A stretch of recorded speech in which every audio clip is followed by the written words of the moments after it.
अस्सलामुअलैकुम dear viewers, ख्वाबों की ताबीर के आपके फेवरेट चैनल ड्रीम इन्फो से मैं हूं प्रोफेसर शब्बीर अहमद।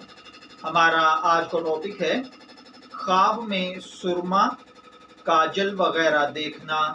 अगर किसी भाई बहन ने ख्वाब में सुरमा या काजल देखा है तो इसका मतलब अपने हालात को सुधारना, इस्लाह करना, लोगों की रहनुमाई करना, अच्छे काम करना, अच्छा मशवरा देना है।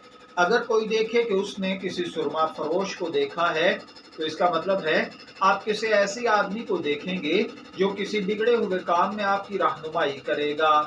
बाज़ औक़ात ख्वाब के अंदर सुरमा फरोश को देखना, अपनी इस्लाह करना, नफ़ा पाना, लोगों की हिदायत का ज़रिया बनना है। अगर कोई शख्स ख्वाब में देखे कि वो खुद सुरमा फरोख्त कर रहा है तो इसका मतलब है कि लोगों का झगड़ा ख़त्म करवाएगा, उनमें सुलह का सबब बनेगा। मैं दुआगो हूँ अल्लाह ताला आपके ख्वाब को आपके लिए अच्छी ताबीर अता फरमाए। शब्बीर अहमद को इजाज़त दीजिए, फिर हाजिर होंगे किसी नए ख्वाब की ताबीर के साथ। तब तक के लिए अल्लाह हाफिज़।